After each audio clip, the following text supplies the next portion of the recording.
We welcome you to another live edition of the Sports Box, brought to you by our sponsor, Showcase Sports in Hamilton. Showcase Sports for the elite athlete. And by our friends over at CrowdPlay. Download the free CrowdPlay app today and check them out at www.crowdplayapp.com for details. Ladies and gentlemen, it's showtime.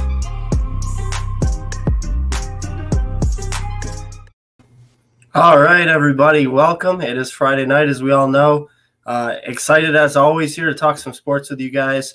I'm joined by Noah Dog, Deibler, and myself, Garth, Charger, Patrick. We're really excited to talk all kinds of stuff, but we're going to go ahead and jump right into, some NFL draft, our thoughts, go over, the first 10 picks in the draft, our teams, some analysis, some opinions. Glad to have you here tonight, Noah. We got a lot to talk about. Really excited.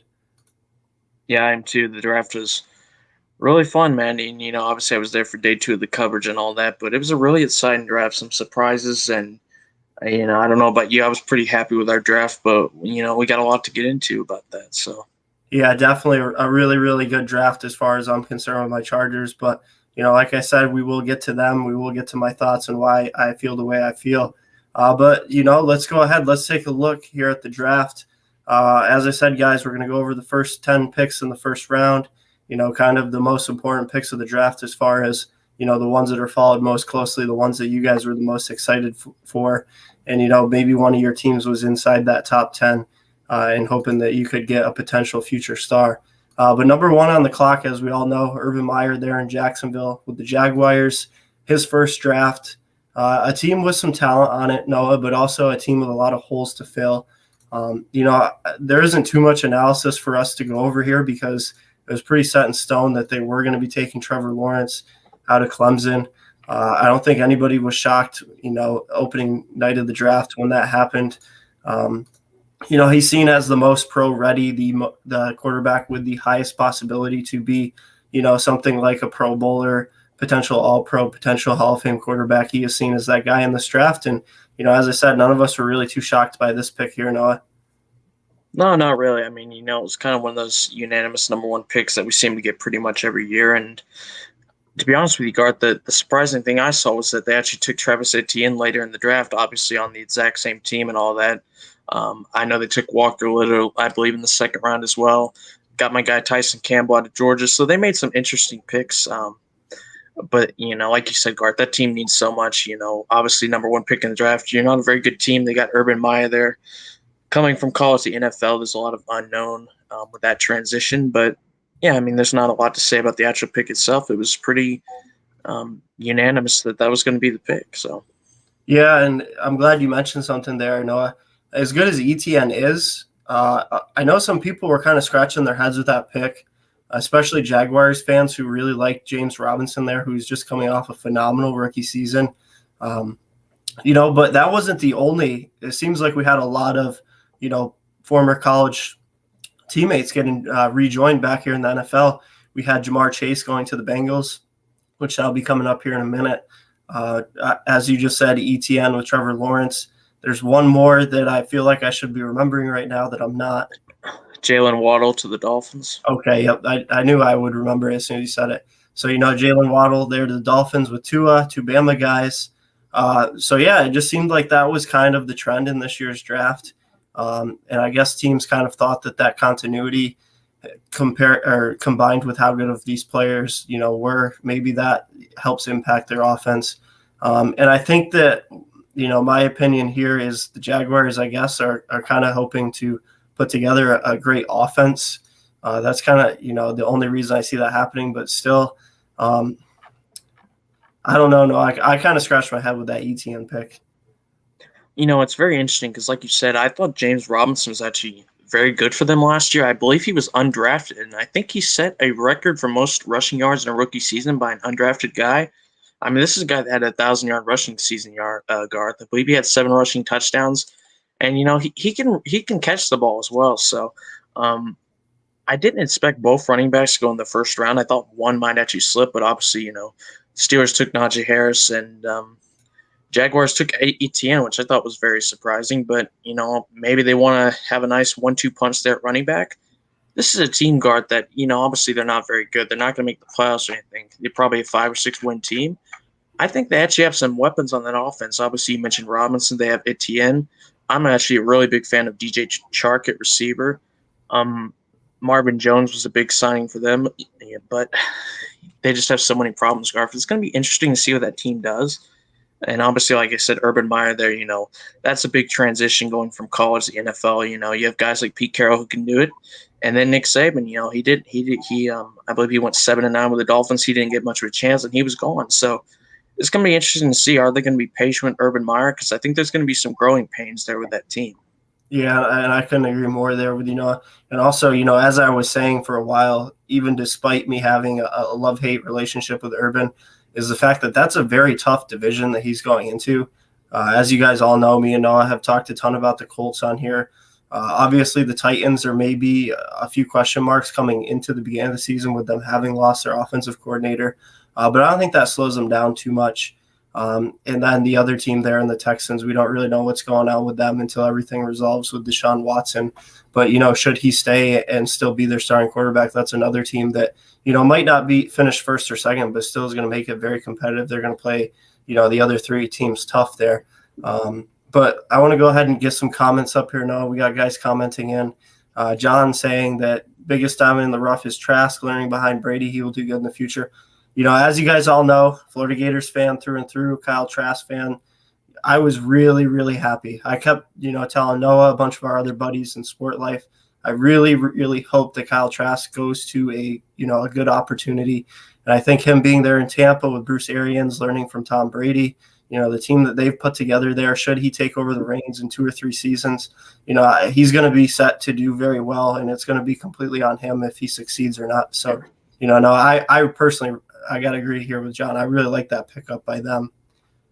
I did too, Garth. Obviously, no Florida fan or anything like that, but, I was telling you, pretty much since he took the job, honestly, I'm a big fan of Kyle Trask. And like you said, there's really not a better place he could have gone than Tampa Bay. And, unless it's like the Chiefs or something, but he's never going to play there with Mahomes there. But, to learn from Tom Brady, the greatest quarterback of all time, Bruce Arians, who's an offensive, guru at head coach.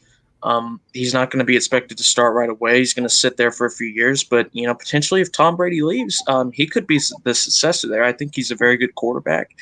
It's an interesting pick, and I know you're excited about it, but someone else who's excited about it is a guy, Mike Galletta. I saw him. He hopped on the draft show that night. He was really excited about it. I checked the show out Tuesday night as well, highly opinionated. As soon as I joined, he was also talking about Kyle Trask. So clearly, as a Bucs fan, he's very excited as well. And I can see why. I think it was a very solid late second round pick right there. A lot of potential and upside. Yeah, most definitely. And I will say, Noah, that should a few years in the future, Kyle Trask be the starting guy there and play well at that, it's going to be really, really tough not for me to root hard. I mean, to drive to a game, it's like an hour drive for me. But we'll have to wait and see. As we all know, first, Tom Brady has to retire, which he seems like he's going to play forever at this point. And secondly, Trask has still got to be there, and he's got to be able to, succeed Tom Brady and play well.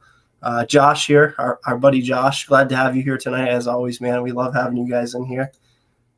John with another good comment here. Noah, Chargers and Dolphins made great picks. Yep, we're going to get to the Dolphins here in just a few moments. As I said, I'll get to the Chargers as well later. But let's go ahead and let's jump to the number 2 pick, Noah. New York Jets. Here is where we had a pretty good idea of who was going to be taken, but at the same time, me and you talked about how once Trevor Lawrence was off the board, where the other quarterbacks fell was up to, a little bit of a debate. I don't think there's anybody that was for sure locked into, any of the teams that were going to be taking a quarterback. They went ahead and picked Zach Wilson out of BYU. He's coming off a fantastic season. BYU had one of the most proficient offenses in the country, and he was a big part of that. I like the player. I don't like the team, no. That's what I'll say about this pick. The New York Jets seems to be a very, very hard place regardless. It seems like for eternity now, regardless of what season, for quarterbacks to succeed and play well there. I think that the other team in New York is actually building a much better roster than them, and that's the Giants at this point. But we'll have to wait and see how that pans out, Noah. I think the skill level is there. We got to see it transition to the NFL, and we got to see what that team as a whole can do. Well, look, it's an interesting pick, and this is, I wouldn't say it was as nailed on as Trevor Lawrence, but we predicted this as well. This was widely reported. Zach Wilson, he's flying up the draft boards. We saw most analysts, I'd say about 90%, had them taking Zach Wilson, and obviously they did. And like you said, I'm not a big fan of this organization, Garth. I think they've been in disarray for so long. They've had a lot of great players come through there. Obviously, guys like Curtis Martin and Darrelle Revis come to mind, but they've just struggled for so long. And since I believe they won Super Bowl III, I don't think they've won a Super Bowl at all. So, obviously they want to break that trend. And, taking Zach Wilson, look, I like Zach Wilson. I think you like Zach Wilson too. Obviously there's some unknowns coming from BYU. I was actually, I was live streaming my reaction to the pick at number 4, which we'll get to. And someone made an interesting comment. I believe they said Zach Wilson was something like 0-5 against, Power 5 teams with 1 touchdown, about 7 interceptions. So there is, he's not a nailed-on pick or anything. There is a bit of uncertainty surrounding Zach Wilson, I'd say. But I think he can be good. The problem with the Jets, like you said, is, there's a lot of disarray there. Now, I will say I think they did a really good job getting Zach Wilson some help. Obviously, they drafted AVT at number 14, I believe it was. They took Elijah Moore in the 2nd round. I believe they also took Michael Carter, the running back from UNC, in the 4th round. So, they made some good picks there. But the team, it's just still so far off, Garth. They're going to finish 4th in the division. The other 3 teams are just – they added so much, and they were already pretty good in the first place. I feel bad for Zach Wilson. He's not going to have a good time his rookie year. That's all I'll say. Yeah, and, unfortunately, I got to agree with you there. No, it's, as you said, very, very tough division with the Bills, obviously, how good they've gotten. The Patriots look to be reloading. They look to be posed for, a pretty solid season. And as I said, I really like what the Giants are starting to do there, the other team in New York City. They seem to be making the right picks, doing the right things in free agency. So, I like what they're doing, as I said. But, yeah, moving on to the number 3 pick. No, this one actually, surprised me quite a bit because I felt pretty confident in the fact that Kyle Shanahan and the 49ers were going to go with Mac Jones here, who did slip all the way to the Patriots, which is actually another one of those potential diamond in the rough picks. But, yeah, they took Trey Lance out of North Dakota State. He's like the 3rd guy to come out of there in recent years. Obviously, Easton Stick is on my Chargers and unfortunately is not looking to pan out for the future. We interviewed some quarterbacks for the draft, Noah, and also we brought a guy in free agency, so that shows that they don't really have too much hope or trust in him. And then obviously Carson Wentz. But yeah, like I said, Noah, this one kind of shocked me. I just had a really strong gut feeling that Mac Jones is going to be going to the 49ers. But overall, I do like the pick because they don't need him to start day one. That's the reason why I do like this pick. I don't know if they're really sold on Garoppolo, if they're really going to sit Trey Lance for a season or 2. It is a lot to invest a 3rd overall pick into a quarterback just for him to sit, especially as our good buddy Brian always says, you want to take advantage of your quarterbacks on their rookie contracts. But we'll just have to wait and see. I think that he fits the system good. Kyle Shanahan's a very progressive thinking, offensive genius, honestly. So I do think that he's going to be able to take advantage to the skill set that he does bring to the table. I just question when will he play? What's kind of their timeline for him there in San Fran? Well, obviously, Garth, we've talked about the 49ers quite a bit since they made that trade. And, we've seen them say they're committed to Jimmy Garoppolo for 2021. And I think his contract goes to 2022. I don't have his numbers up right now.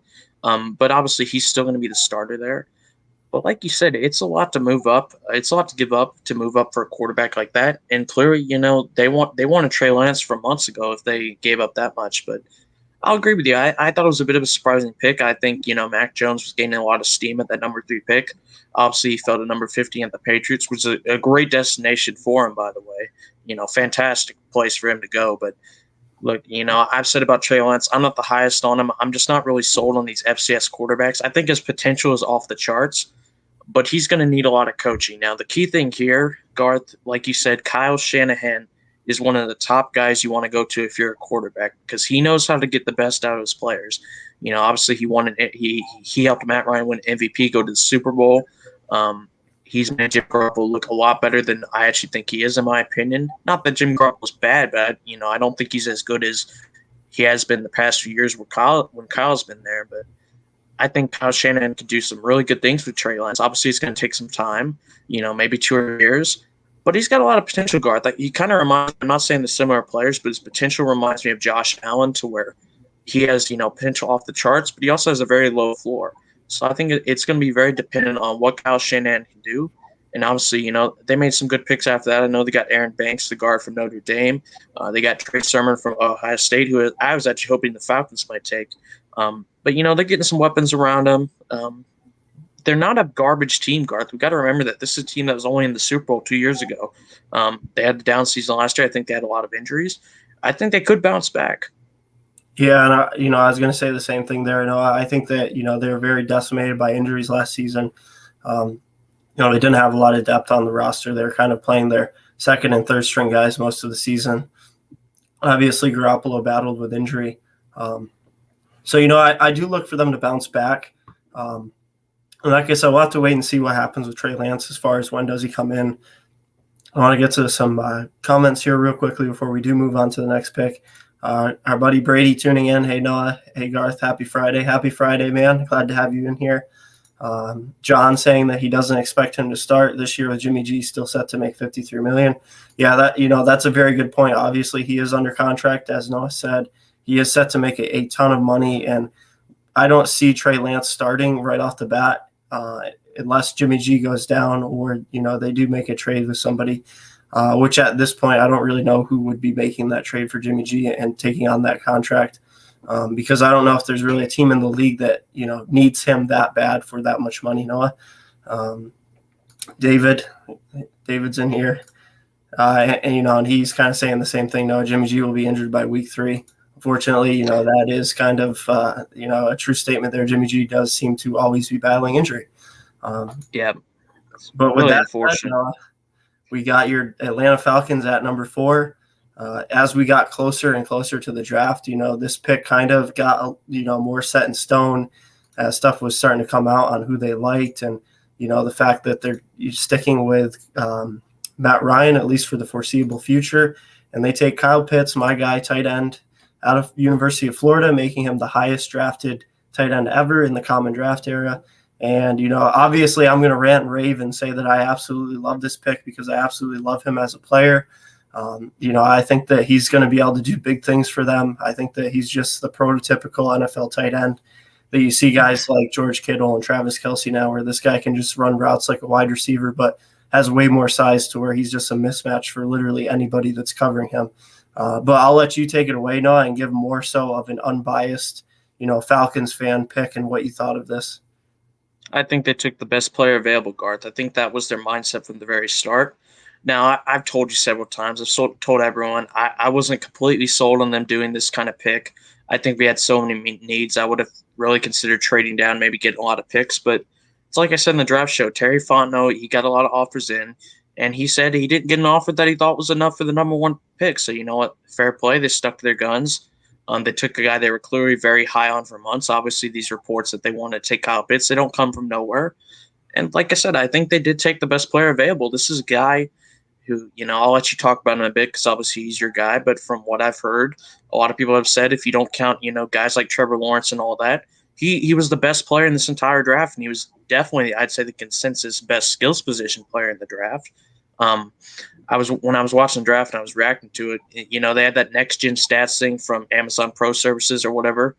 And it was like production and potential and then overall rating. And Garth, he had a 98 in production, I believe it was, and a 99 in potential and overall. So I don't know what advanced metrics they're using for those stats, but the consensus is clear. Kyle Pitts apparently has a lot of potential, and people think he can be great in the NFL. And, I think what you're going to see, Garth, and I don't think I actually went into this on the draft show, I think with Arthur Smith coming from Tennessee, a lot of what I heard from Titans fans is that he likes to run a lot of 1-2 personnel. That's 1 running back and 2 tight ends. And I think a lot of people forget that Hayden Hurst is still in his offense, Garth. Now, they gave up a second-round pick a year ago to get him in. And, he didn't have any flashy numbers like that, but I think he had something around 600 yards, 6 or 7 touchdowns. He's a good player. He's not an elite guy or anything, but he can be serviceable to his offense. I think what you're going to see, Garth, is a lot of these two tight end sets, Kyle Pitts and Hayden Hurst. And then you can mix and match your receivers. We still have Julio Jones. He hasn't been traded yet. Calvin Ridley, Russell Gage, who had about 800 yards as our number 3 receiver. Skills positions on this team, Garth, are absolutely stacked. And, we'll get to the rest of the draft later, but I think they made a lot of picks after that as well to address a lot of needs that they had. So, like I said, they took the BPA. I can't complain about it. Yeah, and like you said, Noah, I think that they took the best player available on the board. I think that this was a guy, like I said, pre-draft that, was just so physically gifted. The production was there, the tape was there where he put it onto the field that you couldn't pass up on this guy. You didn't want to be the team that passed up on him, and then, this guy turns out to be a Hall of Famer. I just think that the Falcons couldn't let him slip despite some of the other team needs that they had. If you guys somehow have been living under a rock, Kyle Pitts is just an absolute freak of an athlete. With his time at Florida, he put on a lot of size, a lot of muscle. He still has room to grow, especially at the NFL level. I feel like every player that comes out of college, everybody kind of says that, hey, they could get a little bit bigger or add a little bit more muscle mass. But he's built like a tight end that can run routes like a wide receiver, has the speed of a wide receiver. I guess probably his only knock on him is he isn't a guy that's going to line up on the line of scrimmage a lot and do a lot of blocking. But I do know that is something that he worked really, really hard at towards improving, in the offseason leading up to his senior season. And he did play a lot more snaps his senior season on the line of scrimmage. It's not like he can't block at all. He can't line up on the line. It's just, he's so good at receiving that you don't want to just be sticking him on the line of scrimmage every play. And like you said, no, I think that you could see a lot of double tight end sets with him and Hurst. That's something, formation that can really make up for an offensive line having woes. It definitely helps in the run blocking department, helps in the play action department. So, like I said, guys, I'm very biased because it's, my favorite player besides Kyle Trask in this draft. But I think it was a really good pick for the Falcons. Obviously, they do have other needs, but they just, they couldn't pass up on him. No. And Garth, I think the key thing about Kyle Pitts, and, I was talking with our guy Mikey about this. Obviously, he's a big fan of Kyle Pitts as well. He's a mismatch pretty much everywhere you can put him because, like you said, I think he can play a bit of tight end. Now, I don't think that's his natural position or anything. But I think if, potentially if they wanted to line him out wide or in the slot a few times and maybe get some mismatches with the other receivers, obviously they have a lot of talent there. I think he has a lot of places that he can play. And, like you said, he might not be the most polished blocker or anything. These tight ends come in the NFL, Garth, they really never are. They need to work on that. But that's not what we got him for. We got him to be an absolute monster receiving tight end. Hayden Hurst, he's a good all-around tight end. He can kind of catch and block.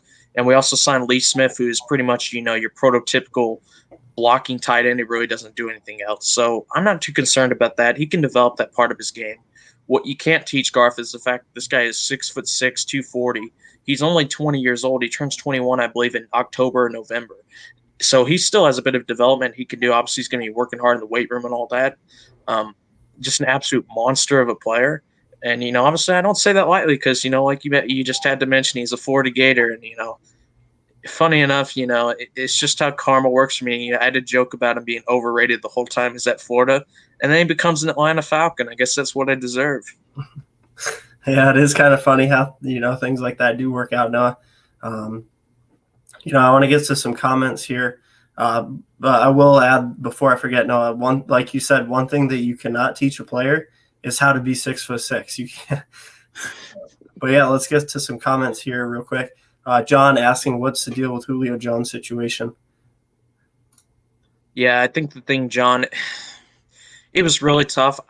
I'm still not sure. I don't think they're going to move him. I think if they want to move him, they're still going to have to wait because, like I said, if they do it before June 1st, the numbers don't make any sense at all. They'd have to do it after June 1st.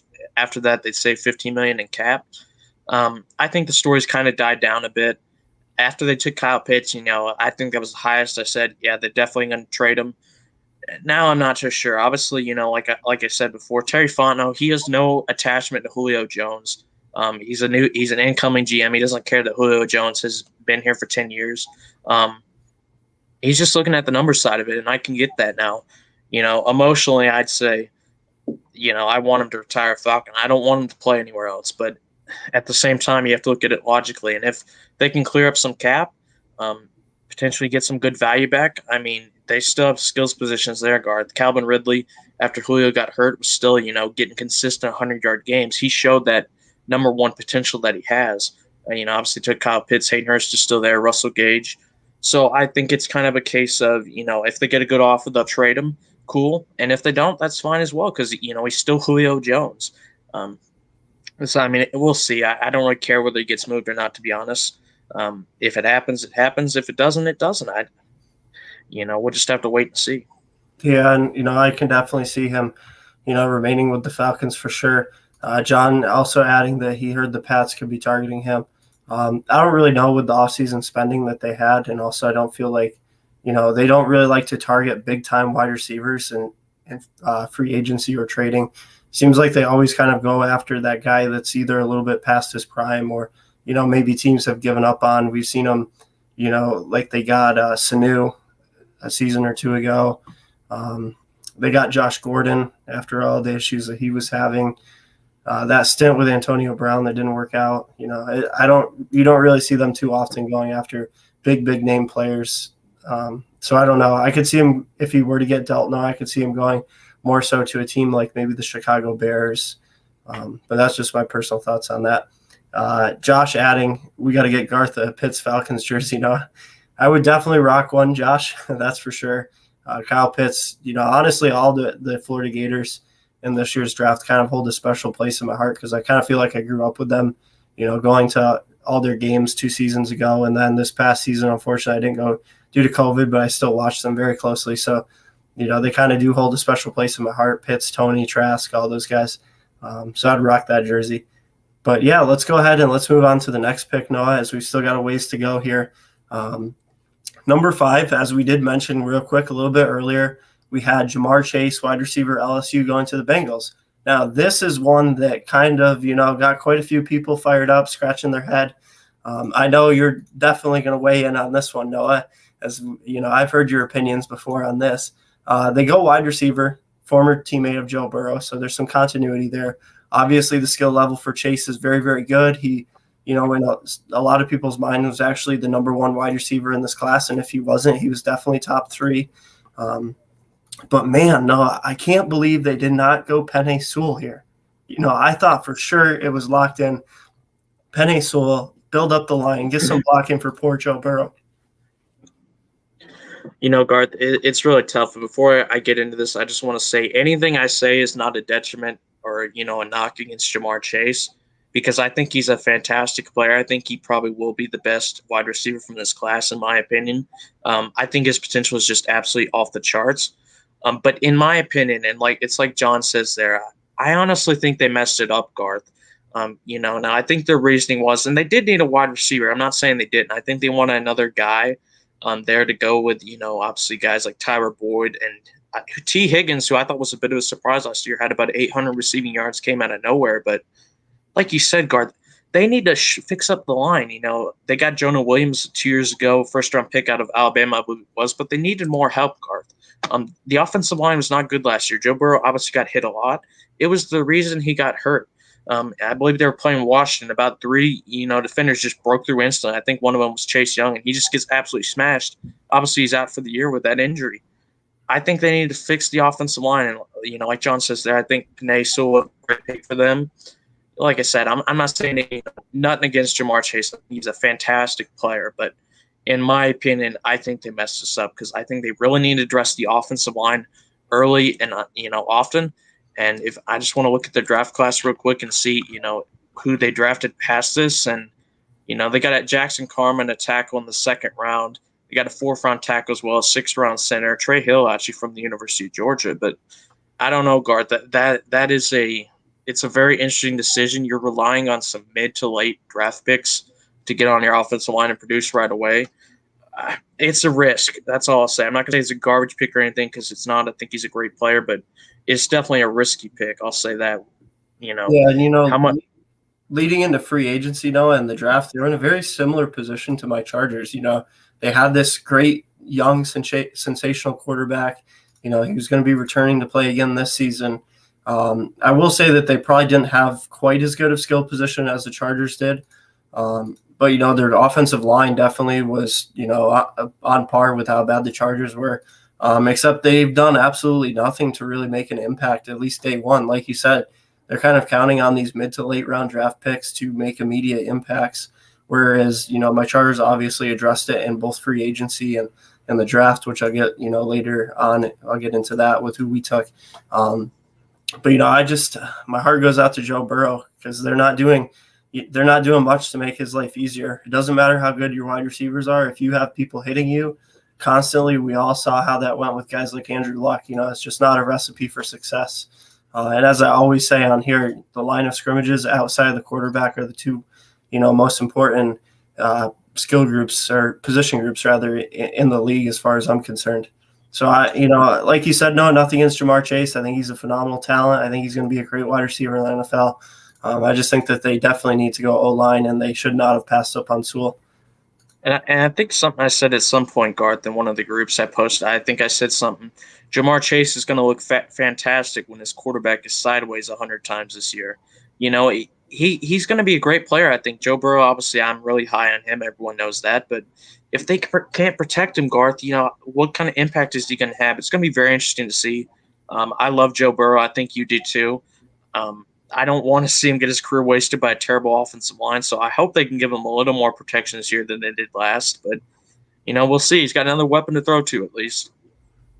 Yeah, like I said, I didn't like the pick that much, but there's definitely, worse things that they could have used it on.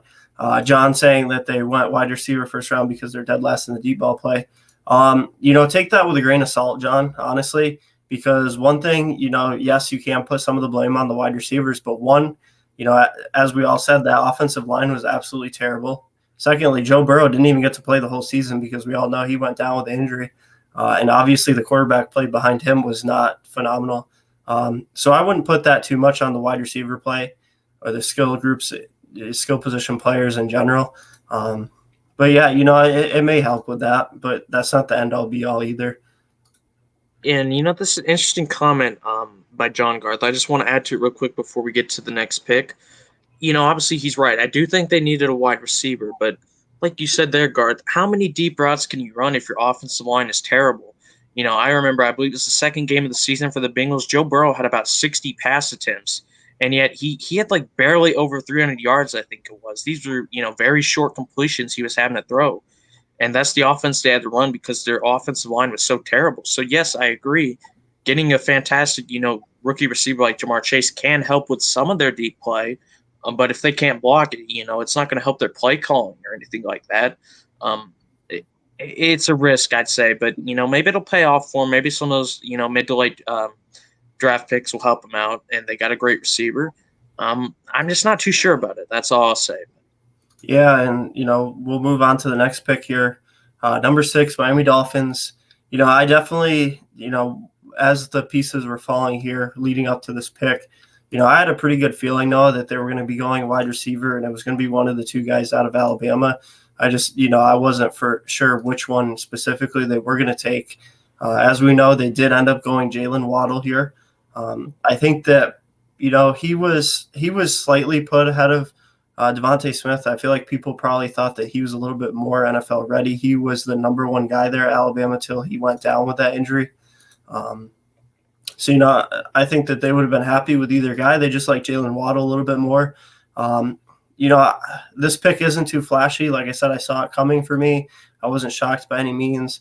I do like the pick. I think Jalen Waddle has the skill set to be a very good wide receiver in the NFL.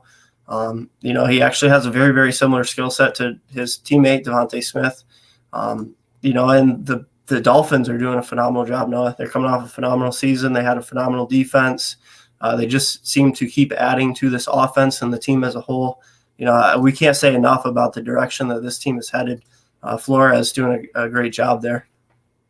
I agree, Garth. And, obviously, I've said a lot. I'm a big fan of Brian Flores there. They went 10-6 last year, Garth. I don't think a lot of people realized how good that team actually was because they missed the playoffs. And it's kind of crazy to think that, a 10-6 team missed the playoffs, especially when there were 7 playoff teams. But they did. But obviously, they got a very high pick because, the Texans, in all their glory, decided to give them, what would eventually be a number 3 pick. Obviously, they traded down. But I think it's a good pick, Garth. I think, like you said, the fact, obviously, Jalen Waddle broke his right ankle in October. That was a horrific injury. So maybe that knocked him down in the view of some scouts. But clearly, the Dolphins still wanted him. And, I don't know about this, Garth. Devontae Smith was so good last year. Obviously, fantastic player. He had about 23 touchdowns last season. And, he won this little award. I don't know if you've heard of it, Garth. It's called the Heisman Trophy. It's a pretty prestigious award in college football. So I think, and, maybe you disagree. I want to hear your thoughts on this. I wonder if Tua had some input on this because obviously they probably wanted to give him a receiver that he's comfortable with, that he played in college with a lot. I wonder if he maybe preferred Jalen Waddle over Devontae Smith or something like that because, if you're just going off last season, Devontae Smith, he was the number 1 after Waddle went down and all that. But I just wonder if Tua had any input on this kind of pick because obviously they want to pick him a guy that he wants. Yeah, I could definitely see that being a possibility. Obviously Mac Jones was the guy throwing the ball to Devontae Smith this season. And before this season, Smith had his moments, but he definitely wasn't, the same production, the same player that we saw this season after Waddle went down. So, probably there was a little bit more chemistry, a little bit more continuity, maybe a better relationship with Waddle versus Smith. And as you said, I feel like they were pretty locked. Once Chase was off the board, they were pretty locked in that they were going to be going an Alabama wide receiver. And obviously Tua is their guy moving forward. I feel like they would have been happy with either player. And if Tua said, hey, I'd rather have Waddle of the two, I feel like you kind of go with your quarterback there and get him. So I feel like that's definitely a very good possibility there, Noah.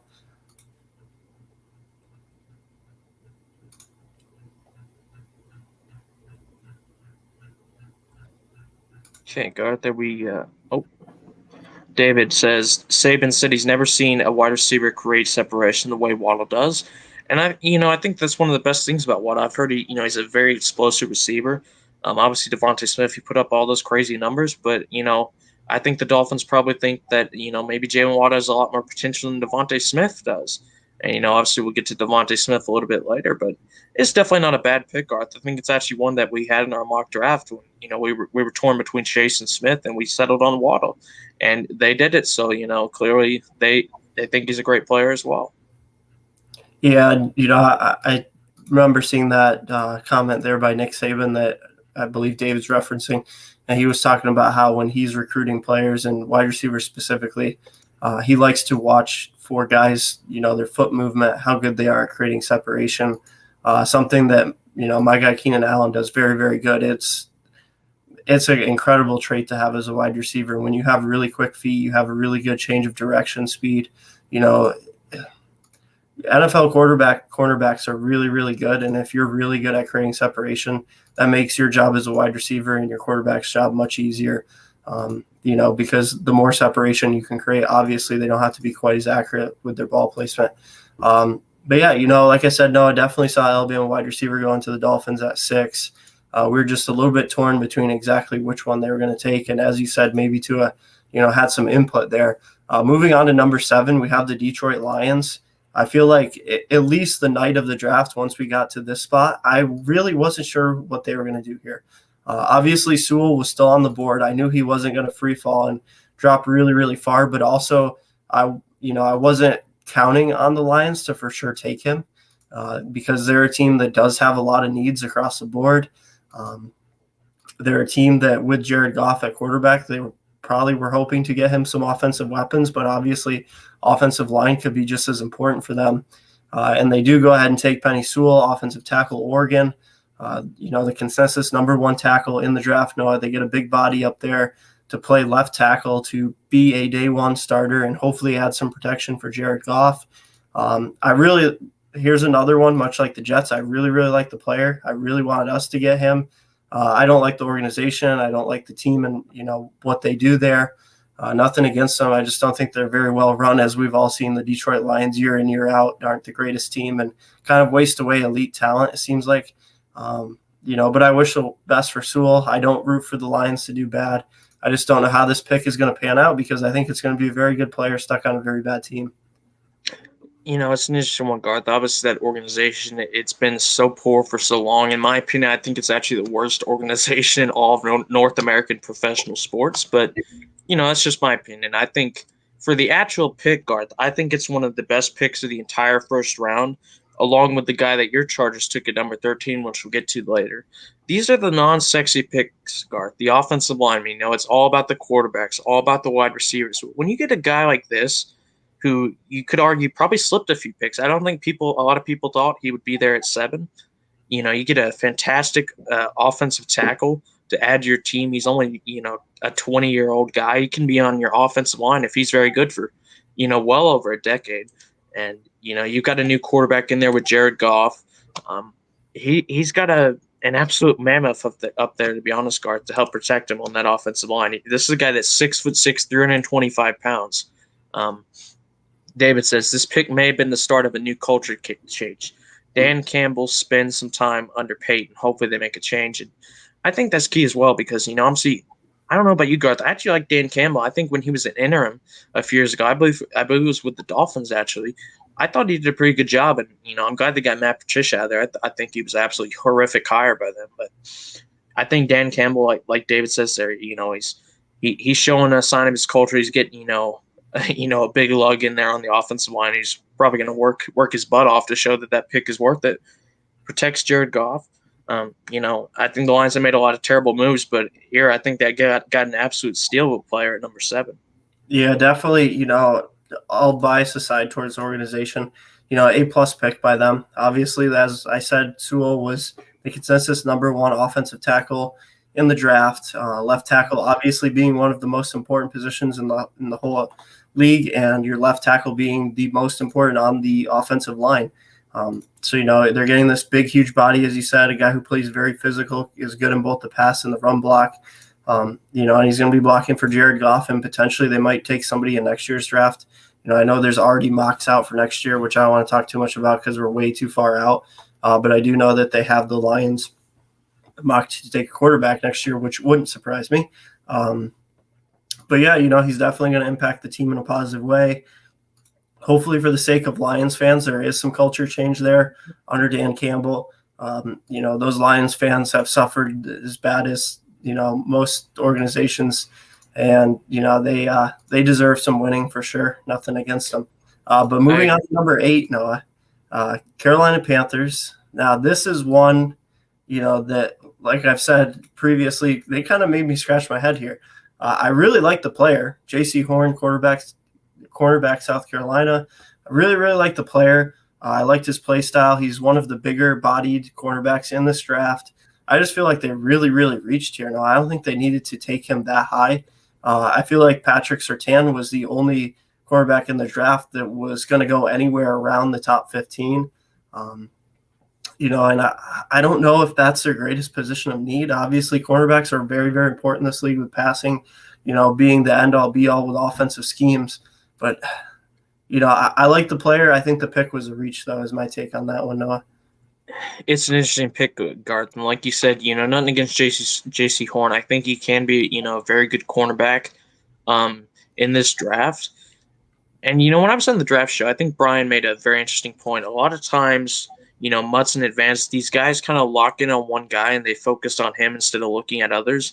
And so, while a lot of people would probably say that guys like Caleb Farley or Patrick Surtain, like you said, were probably their number 1 corners, J.C. Horn was kind of in that, second tier, second or third guy, maybe even fourth. But they took him. He was the first cornerback off the board, Garth. Like you said, I thought that was very surprising. Now, I think it is a position they need. Obviously, they've got A.J. Boye in there. Dante Jackson, I'm actually a really big fan of personally, but they still need some more secondary help. Their pass defense gets absolutely torched all the time, especially in obviously a division where you have to defend guys like Julio Jones, Michael Thomas, Mike Evans. I mean, you need to shore up your secondary. So I think the player is good. The position makes sense. But just like you said, could they have gone for, a guy that was potentially a bit better, or could they have traded back and still got J.C. Horn? Because I think, like you said, I think they took him a bit above where he was projected to go. But clearly, I mean, they must have really liked the guy. And I have nothing bad to say about the player. So we'll see. Obviously, I don't hope he plays that well because he's on my rival team and all that. But it's an interesting pick, Garth. I say this is probably the first, besides Trey Lance, it was the first really surprising pick that I saw. Yeah, and I don't really know how much location in terms of proximity to college and the NFL team itself, how big of a role that plays or doesn't play in the NFL and drafting players. But, maybe it had something to do with him being close. Maybe they went and scouted him pretty hard. They really liked what they saw. Maybe they liked him a little bit more than Patrick Surtain. And I just hope for them that the pick works out, because I feel like they're going to get a lot of criticism from their fans if it, ends up being not so great of a pick, because as we both agreed, it was, a little bit of a reach, and probably, as you said, people put Patrick Surtain and guys like Caleb Farley just slightly above him, in their rankings of DBs, but we'll have to see how it pans out for them. Like you said, that's going to be, a very tough division for him to play in. A lot of proficient passers, a lot of great wide receivers there. So he's definitely going to be tested. One thing that I do like about him personally is that he did seem to perform very well in the SEC against those big-time guys that he did go up against. But we'll have to see how that translates to the NFL. And following it up at number 9, the Denver Broncos take another DB off the board who we just talked a little bit about, Patrick Surtain. They go defense, despite me feeling like their biggest woes are offense. Not that their defense is great or anything like that, but, the division that they're in, you got to have a high-powered offense, or you better hope that your defense is absolutely amazing, Noah. Again, really like the player. I don't know if that's what Denver needed most, and I really felt like Patrick Surtain was going to end up with the Cowboys. And like I said, I didn't expect J.C. Horn to be off the board. I think they got a really good player. I think he's going to help the defense. He's going to hopefully help guard guys like Keenan Allen, Tyreek Hill, all those proficient pass catchers in that division, much like the NFC South. But again, I don't know. I don't love the pick. I don't hate it. That's how I feel on this one, Noah. Garth, it's kind of how I feel a bit about the Jamar Chase pick. I think he's a fantastic player. I'm a really big fan of Patrick Surtain. He's probably my favorite corner coming out of this draft, if I'm being honest. But I thought they had bigger needs. Now, I'm not going to say it was the offense like you're saying. I think their offense actually has some pieces, other than quarterback, funnily enough. I think there's a bit of uncertainty there with Bridgewater and Locke. But, they drafted Javonte Williams in the second round, the other running back from UNC with Michael Carter. And they drafted a ton of wide receivers, Garth. Obviously, Jerry Jeudy comes to mind, Cortland Sutton. KJ Hamler, I think they got in the second round last year. They drafted some skills positions there, Garth. Now, Noah Fant as well comes to mind. The guy from Missouri whose name I'm not even going to try to pronounce, but you know who I'm talking about. Good old Albert. He's still there.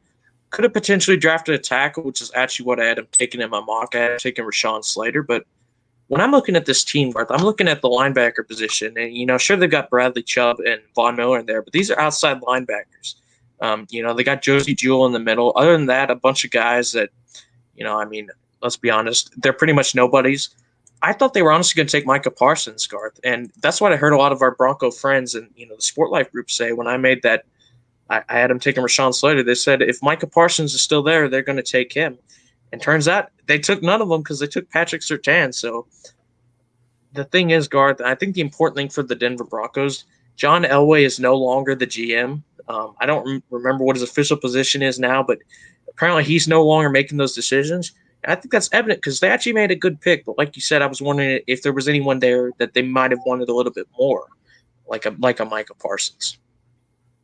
Yeah, and one thing that did really excite me about this pick, Noah, is as soon as I saw Denver not go offensive line, obviously nothing's guaranteed in the draft, but I had a very, very good gut feeling and progressively got more and more excited after each pick, came off the board that the Chargers were going to get Rashawn Slater. So, that is one thing that did really excite me. And obviously I was hoping, the Broncos would not get the guy that I wanted really badly. Obviously being a rival, one that we have a pretty strong rivalry with and talk some trash with the Broncos fans, as you were talking about in Sport Life. So, once Patrick Surtain was off the board, the Broncos had taken a DB, not gone offensive line like I personally thought they were going to do. I was obviously very excited. But let's go ahead and move on to the 10th and final pick that we're going to go over as far as individual picks here. in the first round, and that would be the Philadelphia Eagles. I don't know. No, the Eagles never fail to amaze me. They definitely got a good player in Devontae Smith, wide receiver, Alabama. No knocks on him. They have so many holes on that whole team. It's a very, they do have some promising young talent, but I feel like overall there's a lot of aging guys on that roster. They're past their best football. They need a lot of depth, especially on the defensive side of the ball. I didn't love this pick at all. I hope he does well there in Philly. They just whenever you think the Eagles aren't going to screw something up, they're not going to, shock the world. They do something like this. It's a sexy pick, Garth. It's the Philadelphia Eagles type pick. I wouldn't say I'm surprised or anything. I just said, like you said, this team has so many holes now. Obviously, they're committing 100% to Jalen Hurts. Obviously, they better after they traded Carson Wentz and took all that dead cap. That's all I'll say. But, obviously Miles Sanders is still here. I absolutely love him. I think he's a fantastic, all-around running back. They drafted, obviously, Devontae Smith last year. They also drafted Jalen Reagor in the first round. This is a team that has pretty much put all their eggs in the basket of let's shore up our skills positions. Let's get our quarterback some weapons. Obviously, guys like Dallas Goedert and Zach Ertz are still there. So that's all fine and well. But like you said, Garth, this team has so many problems. I think their problem for years has been the offensive line. And not that their starters are actually terrible. I think they have a good starting unit. But like you said, they're all kind of getting up there. I'm looking at guys like, obviously Jason Kelsey, Brandon Brooks, I believe is 31 or something like that. And other than that, the rest of their offense has kind of started to deteriorate or, get hurt or leave in free agency to where, they're having to rely on guys, Garth, that just aren't ready to play the position. So, I was wondering, would they take an offensive line? Would they take a defense or a defender, because it's not like their defense is really good or anything either. And, I don't want to go off topic here for a second, Garth, but I got to say, I think it's a good pick. I think he's a great player. But when you trade up with your rival team, the Dallas Cowboys, obviously, they traded up because they thought the Giants were going to take him. I think that's evident by the fact they took Kadarius Toney later. But when you trade up for that, they did give up a lot. They got a good player, but when your rival gets a guy like Micah Parsons at number 12 to go with Leighton Vander Esch and Jalen Smith, that is one of the best linebacker cores in the NFL, Garth, and it is young. So, I think the Eagles, if they can't protect Jalen Hurts and all that, he's got a lot of weapons, sure, but kind of like Joe Burrow, if that offensive line can't protect him, what are they going to do? It's going to be very interesting to see. Obviously, I got no ill will against the Eagles and all that. I know there's a lot of guys in the sports box that are fans of them. It's the sexy pick. Like I said, it's the Eagles pick. Yeah, and, I saw plenty of videos with Eagles fans reacting, and they seemed really, really excited to have Devontae Smith. So, we wish him well, obviously, guys, and hopefully Jalen Hurts can have a good year with some offensive weapons there. But, yeah, out of those two teams, I think that the Cowboys definitely did, better of the two. They traded back with the Eagles, and they got Micah Parsons, like you said, to go along with that great core of young linebackers. I think they won on that trade just slightly. But let's go ahead and let's move into, our personal analysis on our teams. We, the Falcons and the Chargers overall draft grades, what we thought about who they took. Did you want to go ahead and start with the Falcons, Noah, or did you want to start with the Chargers? It's up to you, man. I'm fine either way. Okay. I guess let's go ahead and we'll start with the Chargers so I get my 2 bits out of the way. And, I definitely can talk a little bit more knowledgeably and in-depth about the Chargers picks than I can the Falcons. So I guess we'll go ahead and throw this up here. Let's see if we can. All right, so I'll leave this up here for a second. Rashawn Slater, Asante Samuel Jr., Josh Palmer, Trey McKitty, Chris Rump II, Brandon Jameis, Nick Neiman, Larry Roundtree III, and Mark Webb. Go ahead and take that down. So obviously, Rashawn Slater at number 13, he fell to us. I really, really was not counting on it. I for sure thought we were going to have to get somebody like Christian Darrisaw. As much as I wanted Slater or Sewell, I did not expect either one of them to be left on the board. As I said, as our pick got closer and closer, I started to get really excited because I was like, hey, Slater is going to be there and we're going to take him. Funny enough, I was watching some of the team interviews. They sat down with Rashawn Slater, and he was saying how he didn't even meet with the team leading up to the draft. So he knew that the Chargers were going to go offensive line, but he didn't think he was going to be going there because they never got in contact with him. I think that that's one of kind of a bluff by Tom Telesco. He does like to try and throw teams off as far as who he's going to take in the first round. And, my love-hate relationship with the Chargers front office, I will say that Tom Telesco does a phenomenal job drafting, and we saw that again this year. And maybe nobody thought that we were going to go Slater, so nobody tried to move up to get him ahead of us. But A+ there, obviously huge position of need, left tackle. We further shore up the line for Justin Herbert. He's expected to be our day one starter, day one impact. Behind Sewell, I'm pretty sure he was the consensus number 2 left tackle. In this draft, I really, really like him. A big thing for us, Noah, that I saw in interviews is what our draft team looked at was, how did these players that we're interested in, how did they perform when they went up against some of the best, in their college who they played against. And a big thing that the Chargers liked in Rashawn Slater is when he matched up with Chase Young, he did a phenomenal job slowing down Chase Young and even dominating him at certain points in the game. He did sit out this past season, but he was preparing for the NFL draft the whole time. So I was thrilled, can't say enough that we got him at 13. Moving on to the second round, Noah, we got Asante Samuel Jr., another guy who I did not expect to be there for us.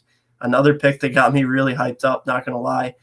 Fills another huge position of need at defensive back, and he's actually projected to be a day one starter as well, as our depth is not very big. We have an aging Chris Harris. We do have a young Michael Davis that we re-signed in the offseason who I absolutely love, Noah. I think he's probably one of the best under 25 DBs in the league right now. But yeah, we got rid of Casey Hayward. Obviously, there are just depth issues in general there. So that was a really, really good pickup. Florida State guy, Mike Aldridge's guy. Obviously, we all know who his father was. But, one interesting stat that jumped out for me, Noah, is he was on a very bad Florida State team that kind of overshadowed his performance this season. He actually allowed the lowest passer rating against out of any DB in this draft, which is one stat that I personally really look for in DBs. I really liked him. I really wanted to get him in the second round. I felt like we didn't need to take him in the first.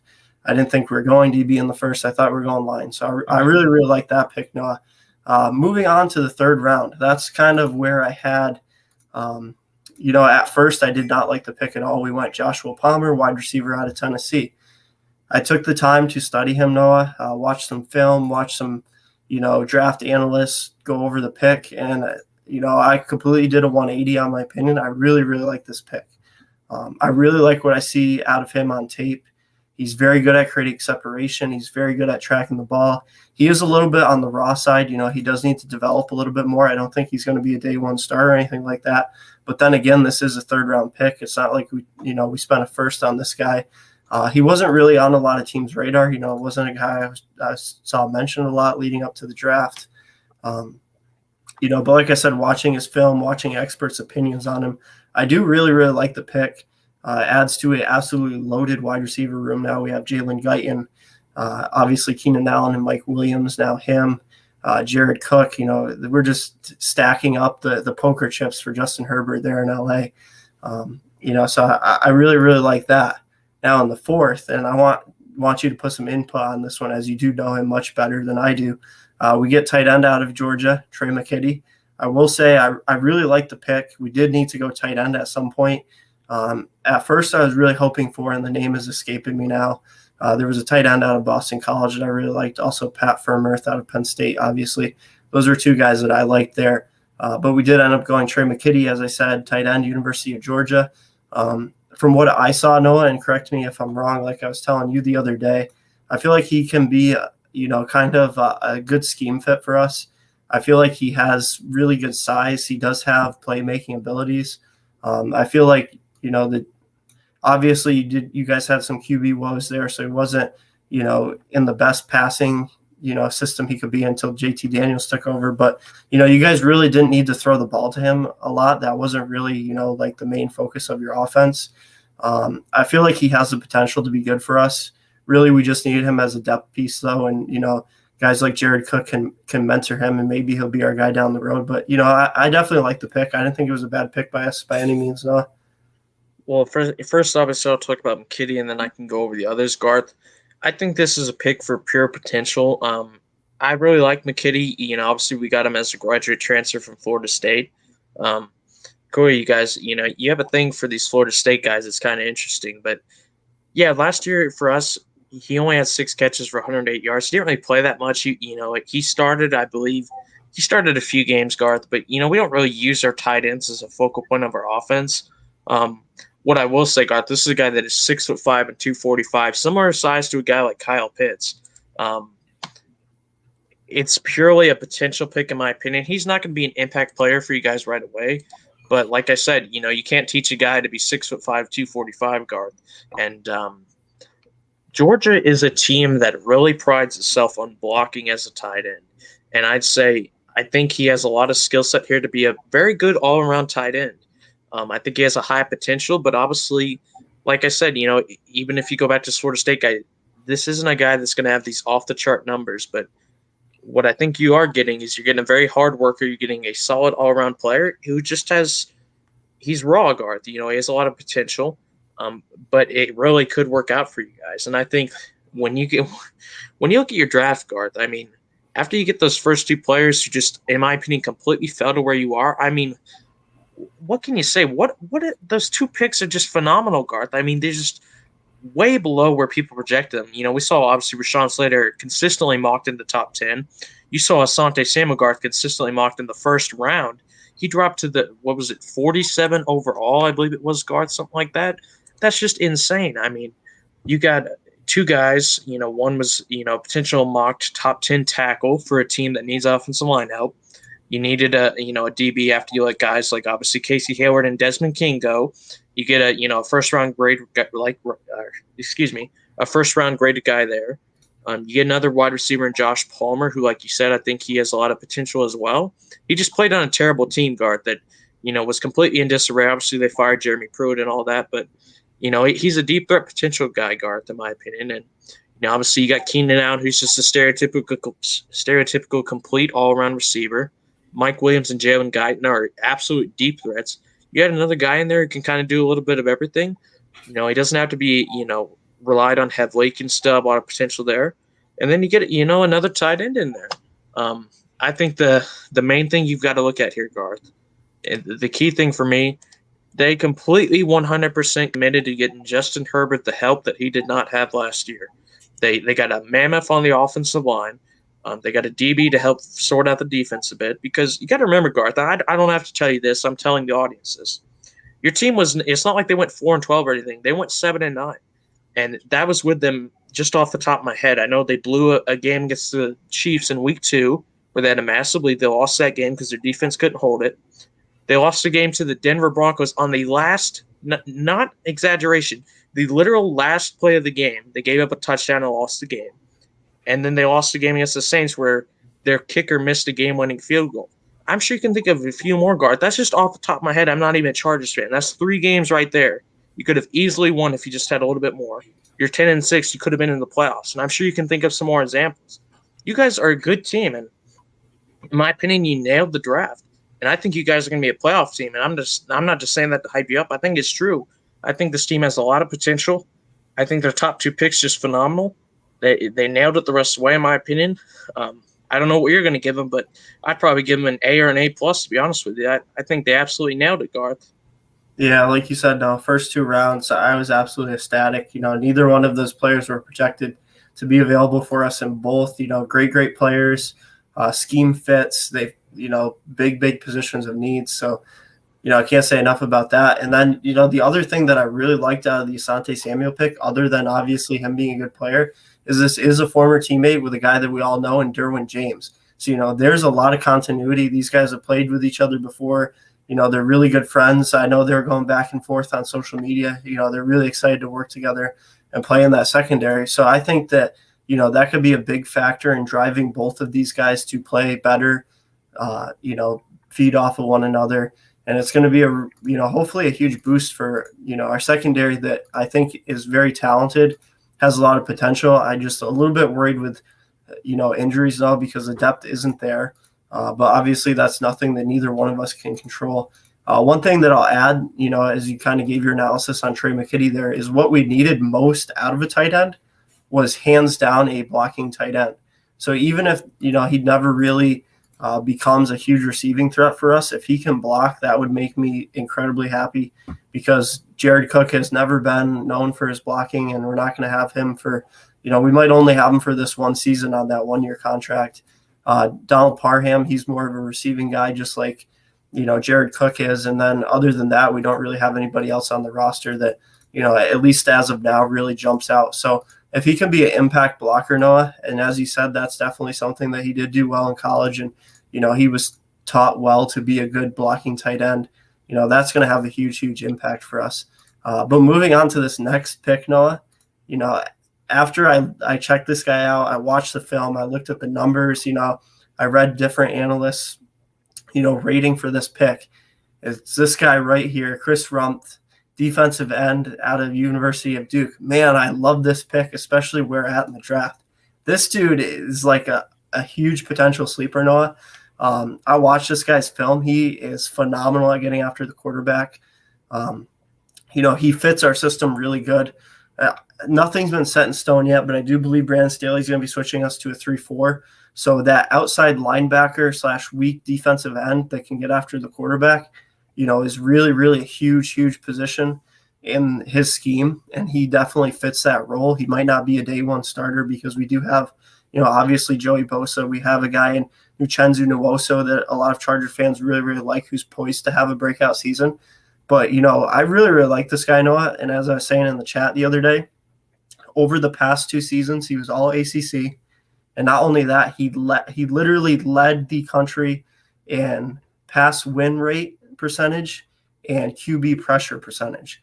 And obviously those are 2 really big stats other than actual sacks that you look for out of a defensive end. So I love this pick, Noah, so much.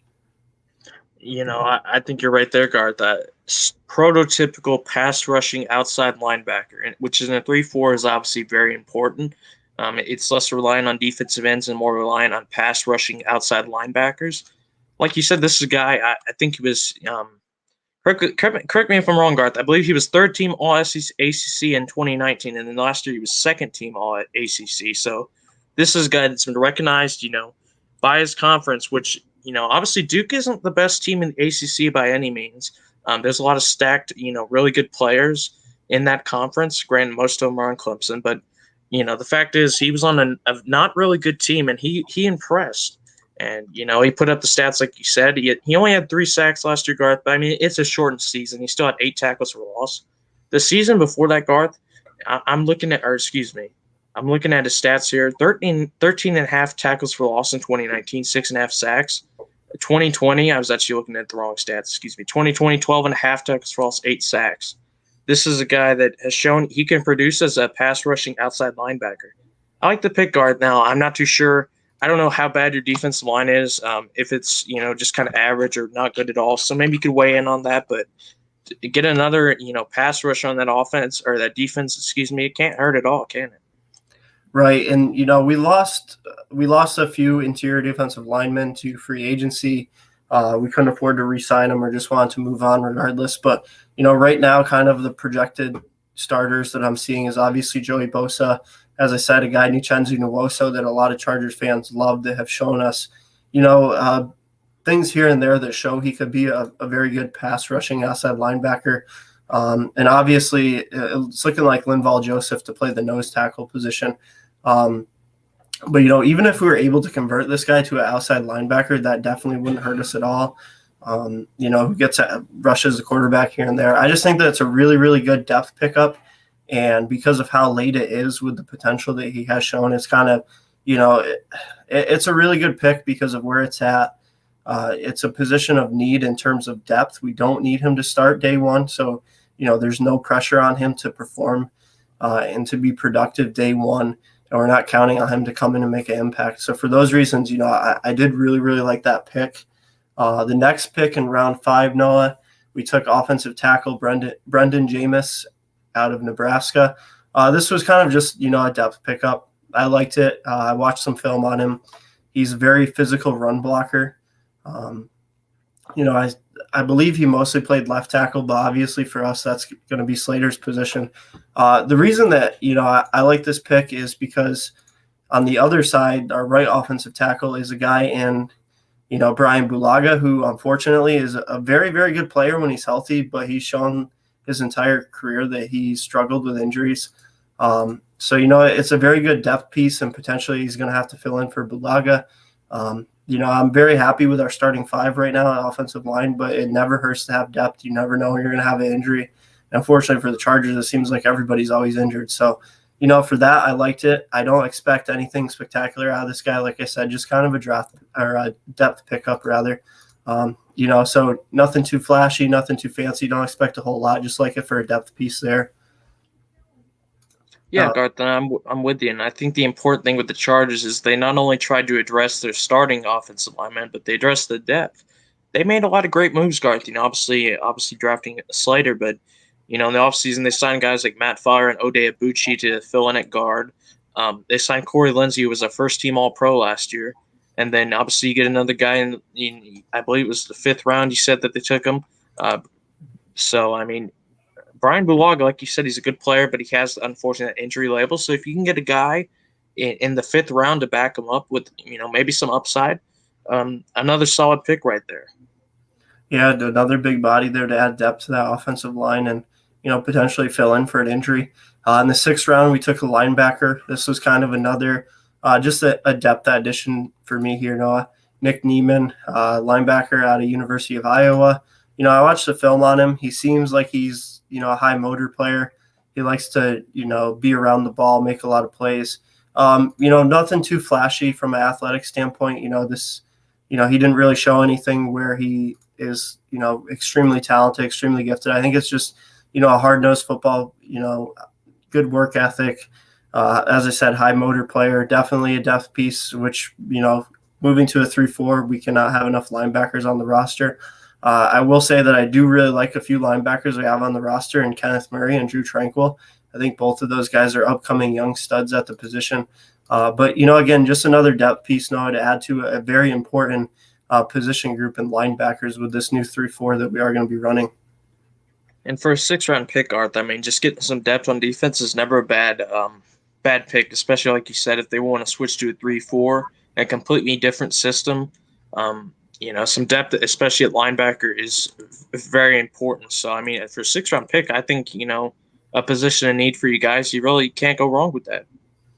Yeah, most definitely. And then another 6th-round pick, we took Larry Roundtree, the 3rd running back out of Mizzou. This is the only pick in our draft, Noah, that I didn't really care for. It has nothing to do with the player specifically taken. I actually think that he has potential to be a good NFL running back. I really like what I see out of him on film. It's more so that running back was not a major need whatsoever. Obviously, we have Austin Eckler, who's getting paid number 1 running back money. It isn't, a huge contract or anything like that, but he's definitely making decent money for a running back in the league. Obviously, we have Justin Jackson behind him and a guy, coming off a rookie season where he saw some playing time, and a guy I really like in Joshua Kelly. So, this puts Larry Roundtree at 4th on the depth chart, trying to beat out one of those guys for 3rd. I kind of scratched my head out a little bit. Maybe they saw something in this guy that I didn't, that they really, really had to have him here if he were still available. But, I don't think it's a terrible pick. I don't think it's a great pick either. It's kind of just, a so-so pick. I'd give it like a B. I think it's actually a pretty good pick, Garth. Now, I'm not going to pretend like I watched Missouri in a lot of in-depth. Obviously, I'm a Georgia fan. I was mainly focused on them. But I did some research on this guy, Garth. He is Missouri's all-time leading rusher. He scored 14 touchdowns last year in his senior season. This is a guy that consistently, he's not obviously, getting 2,000 yards or anything like that. But last season he had 972. The year before that, 829.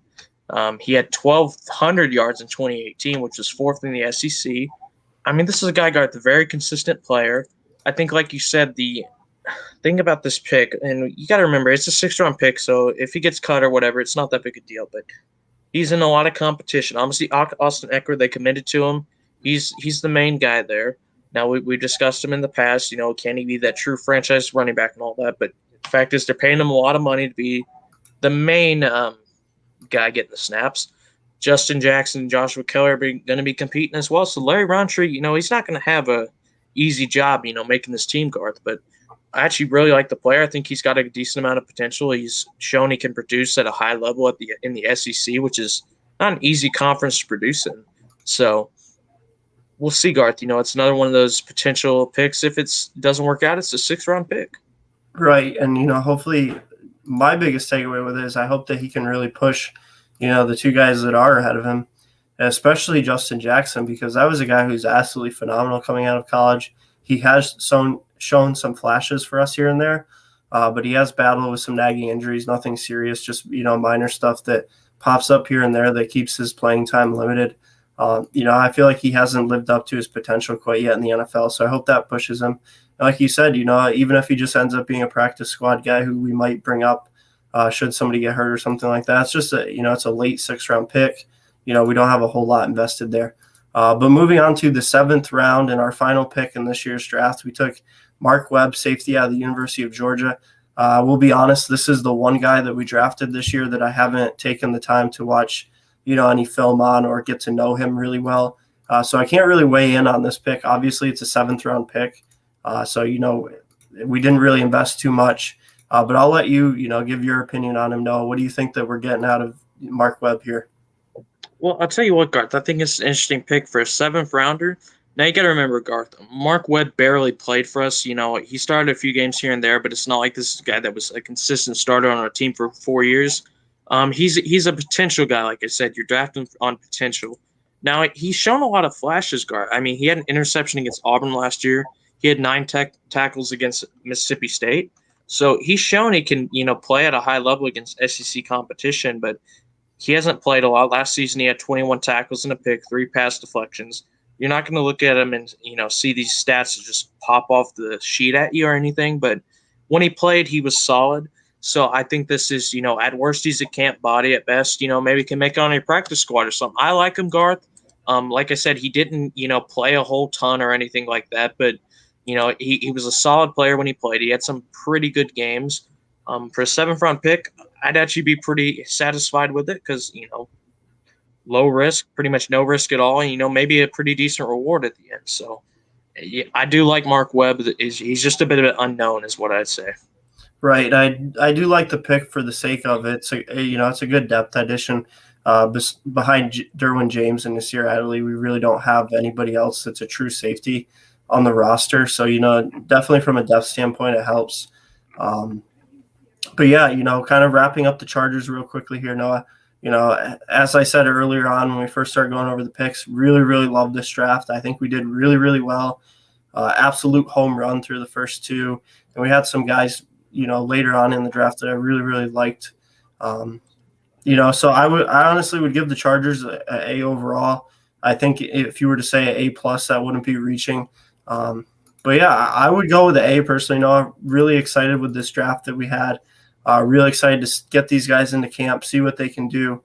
And I really hope that our first 2-round picks, have a lot of impact for us this year because they're really the only 2 that we're counting on to come in and make day 1 impacts.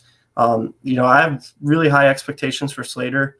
Asante Samuel Jr., I think he can be very good, but if he has some growing pains here and there, I won't really be too upset with him. And I think that having Derwin James, like I said, is really going to help him out as well. But yeah, I could go on and on. I'll just say that I think that we did very, very well in the draft. We had one of the better draft classes, in the league. And I think, from what I was seeing, a lot of analysts agreed they all pretty much had the Chargers somewhere in the A- to A, ranking. I agree, Garth. I think there was a really good draft for them. They got 2 guys that slipped to the positions in the first 2 rounds. And then after that, they got a bunch of guys that have a lot of potentially to, make an impact on the team as depth players. So, I'd have to agree with most analysts and you. I'd say they've got a solid A ranking for me. I think they did a great job, and I think they will be a playoff team. Yeah, I really hope so, Noah. It's going to be tough to get by the Chiefs, obviously, but I think that we could definitely compete for a wild card spot. I don't see any reason why this team, as we talked about, they lost a lot of games close. Another one that I meant to mention earlier is we blew a huge lead against the Buccaneers. Defense just kind of all of a sudden stopped playing altogether. So that's another potential win that would put us at 11-5. But I think if we can be 10-6, 11-5, that's going to give us a really, really good chance at, getting in there as a wild card. And who knows, if the Chiefs have their struggles, 10-6, 11-5, it's very possible to win the division at that, should they have some struggles.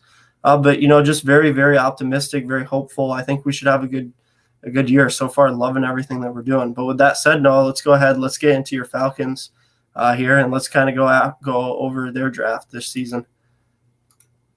They obviously got Kyle Pitts at number 4. That's kind of the big pick that we talked about. But yeah, go ahead, take it away, Noah. I'll leave this up here just for a second so everybody can get a look at it. Yeah, well, Garth, obviously I talked about Kyle Pitts a bit earlier. Like I said, I like the pick. I think he was the BPA at number 4. He's going to insert in that Falcons offense right away as an impact player. So nothing wrong with that. Now, the thing I loved about this draft, Garth, as we look at it right here, they went BPA at number 4, but then after that, Garth, they addressed need after need that they desperately needed on this team. Now, in the second round, they took Richie Grant out of UCF. Now, I was on the draft show when this happened, obviously, and the guys were actually, they were talking this guy up, Garth. What they were saying, he sounds like he's a prototypical complete safety. He can kind of do it all. He's good in coverage. He can come up in the box a little bit as well. And I think we desperately need a safety, Garth. We literally let all our safeties go in the offseason. Keanu Neal and Ricardo Allen, they both left. KZ left as well. So pretty much everyone we had play safety last year was gone now. We signed guys like Eric Harris from the Raiders and Deron Harmon, but you still need a bit more in there, Garth. Those are depth players you want, ideally. You don't want them starting the whole time. So I think to get a guy like Richie Grant in there at safety, our secondary, as this draft showed, needed a lot of support. And yeah, Ogundeji, I'll get into him later. First of all, I love his name and all that, but I think he could be a great player as well. But they need a lot of secondary help, Garth, especially at safety. So I like that pick at number 2. And in the third round, they took Jalen Mayfield. Now, I was also here when this happened. This was actually just before I got off for the night on that show. And they were saying that Jalen Mayfield was actually a guy that they potentially could have seen taken a little bit higher than where he was. I heard him say that there were some people that actually had him taken in the late first round. So clearly this is a guy that has a lot of potential. He can play at guard. Now, the thing about this, Garth, and I'm going to get in this later when I get to the Drew Dahlman pick, they're going to do a lot of shuffling on the inside of that offensive line, and I think that their picks are starting to show that. They need to add some depth there because the problem the Falcons have had, it's not like they haven't drafted linemen. They drafted Chris Lindstrom and Caleb McGarry a few years ago. Obviously, Jake Matthews was the highest guy they've ever drafted for quite a while since they took Matt Ryan. I think they took him 6th or 7th overall. Vic Beasley was around there as well. They have drafted lots of linemen, but what will happen? The problem with them, Garth, is that the lineman will get hurt. Some guy comes in who's, barely played, or when he's played, he's been crap, and it falls apart. And, offensive line, it showed some signs last year, but then it has a game where it gives up 9 sacks to the Saints. So, you need to get as many guys in that offensive line room as you can. And, I like their first 3 picks, Garth. I think they're addressing needs. And, desperately needed a safety. Got a great player at the skills positions, and you got a guard. So I couldn't complain about anything we did in the first 2 days, Garth. Yeah, obviously, I spoke pretty in depth on Kyle Pitts earlier. You guys couldn't pass up on him at number 4. Richie Grant out of UCF. This is a guy that I saw play a little bit. UCF is broadcast every weekend down here, being so close to the campus. He's personally a guy that I liked. I didn't, follow him super closely or anything, but, I do know that he was one of the anchors on that UCF defense that was pretty solid this year. He seems to be a guy who could potentially, come in and be a day 1 starter. There's a lot of upside there in that pick. Offensive tackle Jalen Mayfield out of Michigan. Now, this is a guy that I saw mocked to the Chargers in the late second or third round. So I did, do a little bit of research on him. I really like what they're getting out of him, in the third round, taking him. I feel like he's one of those mid to late rounders that, was higher up on the draft boards as far as, rankings for who would be available, in those later rounds. So I really like that pick, Noah. As you said, you guys desperately need offensive line help. So, I think that's potentially a huge addition for you guys. Some of these other players later on, that you guys took, Noah, other than, that defensive end out of Notre Dame, they're not going to butcher his name on here, are guys that I don't really know all that well. I didn't watch, them too much.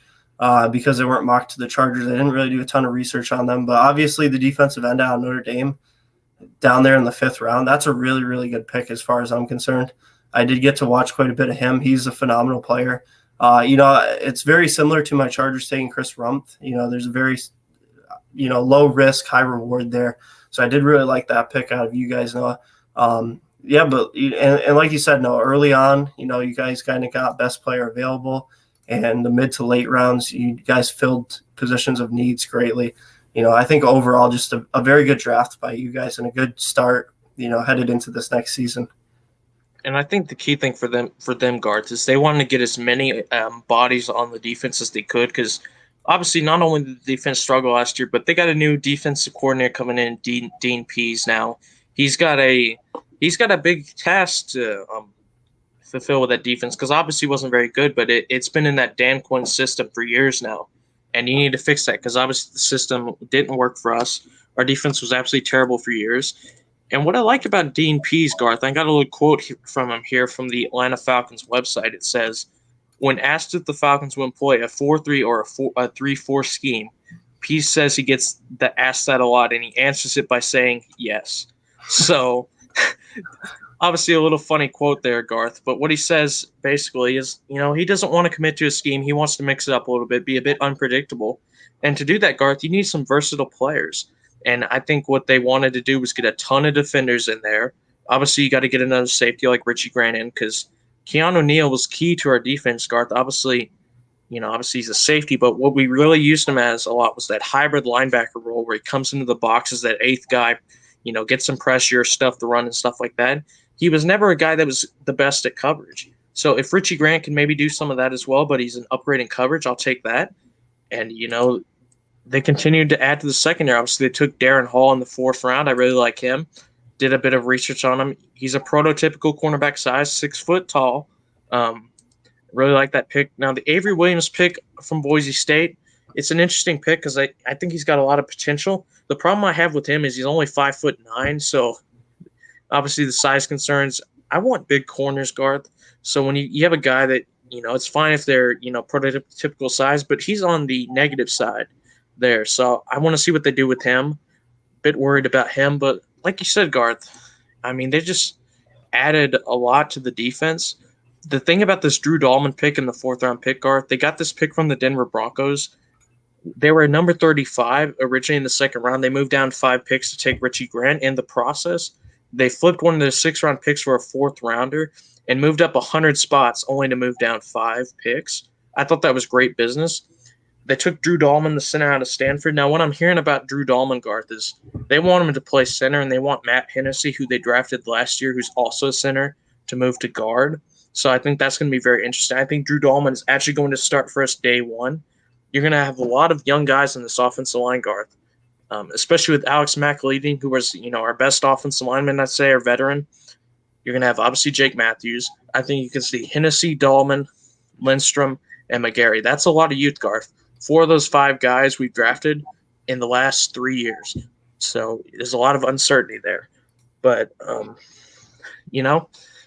they're committing to the offensive line, and they need to, because the offensive line was terrible. Now, I'm going to get into the other few picks here.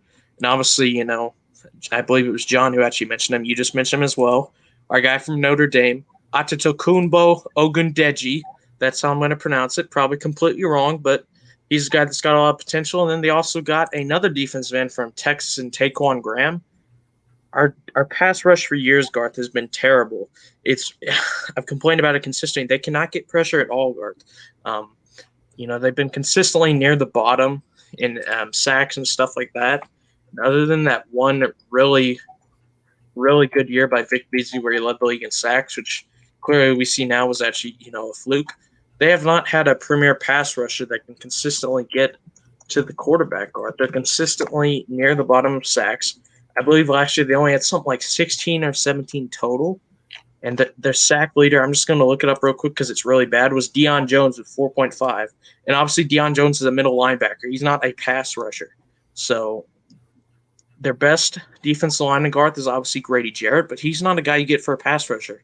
He got 4 sacks last year, but he can just kind of do it all.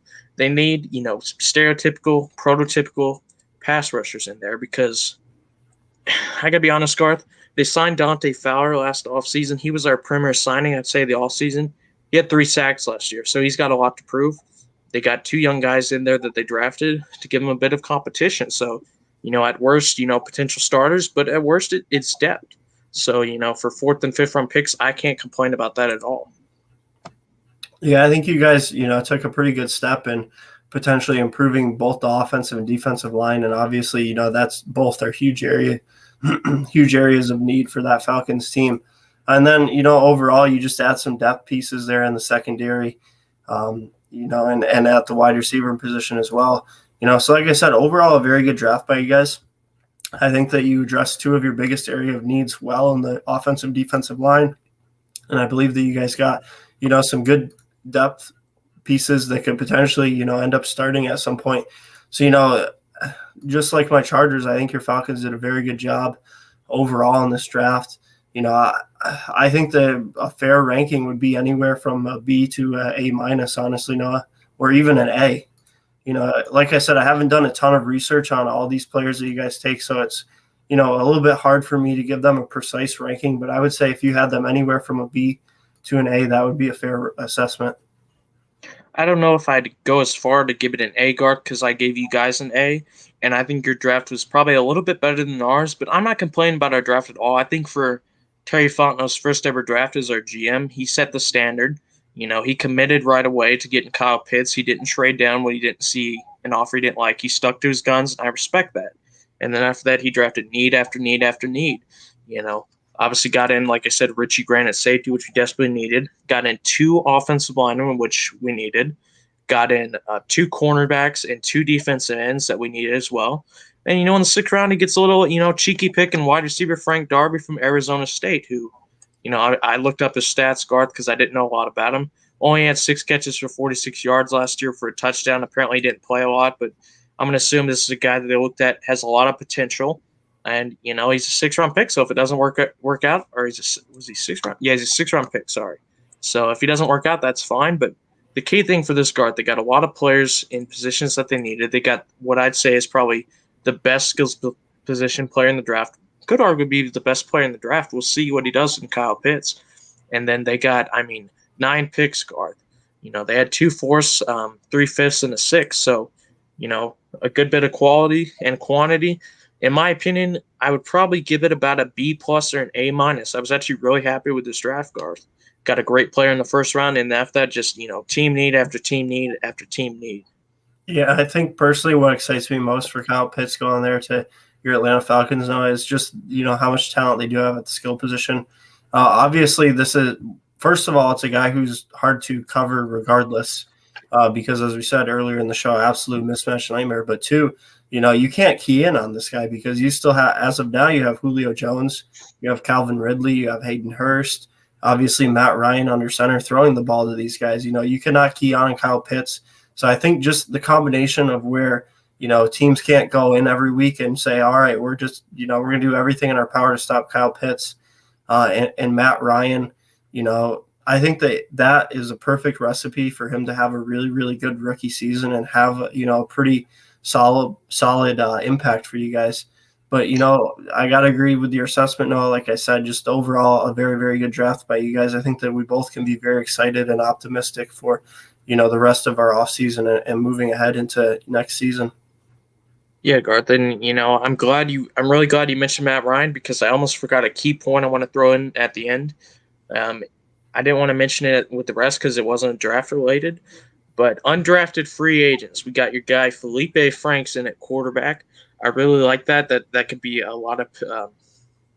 I think he's going to compete for the backup job with A.J. McCarron. I think he has a lot of upside. Obviously, he's not a done deal or anything, but for an undrafted free agent, that's really good. We also got a few UDFA running backs in, which was the only position during the draft that we didn't take that I could think we should have. So we got some guys in there to compete as well. I like these signings, Garth. I like the draft. I like the signings. I like what Terry Fontenot has done, man. And, hopefully we'll see, what can your guy Felipe Franks do competing for that backup job? You never know.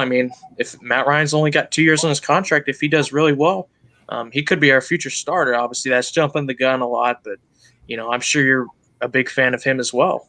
Yeah, he honestly has a very, very similar skill set to Colin Kaepernick. He's a mobile guy. He isn't blazing speed or anything like that, but he definitely can, extend plays. He can get out of the pocket. He can run for yards. He's a really, really big dude. I think he's something like 6'5", 6'6", really, long arms. An absolute rocket for arm. My biggest criticism of him was the inconsistency, because one game, he'd look really, really good, and the next he'd look like, hey, this guy forgot how to play football. But the arm talent's there, the size is there, the ability to be mobile and extend plays, which, as we both know, is becoming, almost an absolute need for quarterbacks in this league. It seems like all offensive coordinators are, going more and more towards these mobile dual threat quarterbacks. So, like you said, there's a very, very high ceiling for him. He's also not ready to be a starter right now, but you guys don't need him to have Matt Ryan there still. But yeah, that's another thing to look forward to is undrafted free agents, because time and time again, we've seen these guys come in and make teams and be, absolute impacts. For my Chargers specifically, the first guy that jumps to mind is Antonio Gates. He was an undrafted free agent, converted over from basketball, and we all know how that went out for his NFL career. Yeah, and I think the thing with Felipe Franks, Garth, just to close out in Falcons here, he is an athletic freak. This is a guy that, like you said, he's mobile, but he is still a guy, Garth, that is 6'6", prototypical NFL size. And, I wasn't the biggest fan of him at Florida. I think, unfortunately, when he got injured, Kyle Trask went in there, and I thought he did a way better job. But last season at Arkansas, I actually thought he did really well. Now, this wasn't a team that was putting up, 40 points a game consistent or anything like that, but he completed 68% of his passes, Garth. In the SEC, you're playing against some pretty high-caliber players on defense. Now, I think the SEC had a down year defensively, but I still think he did really well. But like you said, Garth, potential is off the charts. And since he's a UDFA, there's absolutely no risk. If he doesn't work out, they can just cut him. But, the talent he has at that prototypical NFL size, I really like that signing, Garth. And, it's really disappointing. I'm rooting for these former Florida Gators on my team because they could potentially do really well for us. But you guys got a lot of Florida State guys in there as well, so I'm sure you know the feeling. Yeah, I was actually going to mention that if you didn't know. It's kind of me with my Chargers, but with Florida State players. But yeah, again, very, very good dress by both of our teams. I did want to talk some NHL tonight, Noah, but I've decided we'll save that for next week. We can do a whole playoff special, honestly, because it will be, just before playoff starts, because I do need to get off of here soon. Sadly, got to work in the morning. But real quickly, before we do wrap up, Noah, I did want us to touch on Aaron Rodgers just because it is, the headlines. It's the big news. We've all been seeing it. There was actually a comment, a little bit ago that I was saving, specifically for this segment of the show. But yeah, Aaron Rodgers looked like the sky was falling in Green Bay. We're hearing all this stuff. He wants out. Here's the teams he wants to go to. He wants his trade. Get me out of here. Mocking the GM reportedly to all of a sudden Adam Schefter admitting that he had no, concrete verified sources for all this information. And we still have stuff coming out, it seems like every day there's some new rumor or some new quote. I'm kind of starting to shake my head at it. No, I'm to the point where, it's kind of like what we're saying with Deshaun Watson. I'm not really going to form a strong opinion either way. I'm just kind of going to sit back and, watch things play out and see how the pieces fall. I will say that I do have a gut feeling that one way or another, he's going to somehow end up still being in Green Bay. Nothing other than a gut feeling. I don't really have any, solid points or facts or anything like that. Just, my gut feeling. But yeah, no, what's kind of your thoughts on all this drama and all these headlines is, with Aaron Rodgers in Green Bay? I mean, what a shit show, Garth. You just have to be completely honest about it. This is just absolutely crazy. Obviously, it drafted on the actual night of the first round of the draft, so, we didn't get the chance to talk about it all. But, I saw the reports come out. I even saw him say, like you said, he was throwing shots at the GM. He even said he might retire, that he doesn't want to go back to Green Bay that much. This is real, Garth. This is definitely real. Rodgers and the Vikings, Eagles contenders. Will he do a Favre kind of move? I don't think so, John, because the thing about Favre was he was a free agent. He went to the Jets after he retired from the Packers, and then he retired again, and then he went to the Vikings. the Packers would not trade him to the Vikings. That'd just be completely stupid on their part. But it's really interesting, Garth. And obviously there was the whole thing with Adam Schefter. I mean, what is even going on right now, Garth? No one knows. No one knows. And I think, like I said in the group a few times, I think after they took Jordan Love, that was probably the final straw for him. He could deal with the terrible management they've had there for years, and I think that they've really neglected their defense for so long. But I think after they passed up positions that they potentially needed to draft a guy that it's pretty clear they want to succeed Aaron Rodgers, I think that really pissed him off. And obviously the stuff with Adam Schefter. Now, I actually went to research on this a bit to get a more informed opinion on it, because at first I thought, did this guy just completely make it up? But I actually looked it up. He was on the Dan Patrick show yesterday, which obviously everyone knows. Dan Patrick show is on NBC Sports Network, I believe it is. Very popular show. And he was on there, and he basically said that, what he said is true. I got a quote from him right here, and it was Dan Patrick basically asking, was the stuff that he said about Aaron Rodgers true? And he said, and I quote, "That is absolutely accurate, correct. It was nothing that morning that came in that all of a sudden said to me, he wants out, you should report this. It was just an accumulation of information." Schefter explained that after Paul Allen of KFAN, he's basically the play-by-play guy for the Vikings, Garth. He was the guy that said the 49ers made a trade offer to the Packers to where they'd give the Packers the number 3 pick for Aaron Rodgers. Schefter said that wasn't true, but he said it became inevitable that the deeper story of Rodgers' discontent was going to come out. Schefter realized that the story that he'd been holding wasn't going to sit much longer, so he dropped it on the first day of the draft. So basically, what he said, Garth, wasn't actually inaccurate or anything. He just dropped it at a time because he didn't think it was going to, stay under wraps for too much longer. So basically, I think he just did it to kind of boost his own rep, which doesn't make a lot of sense to me, Garth, because Adam Schefter is already one of the top NFL guys. I think of him and Ian Rappaport kind of in that top tier for NFL reporting.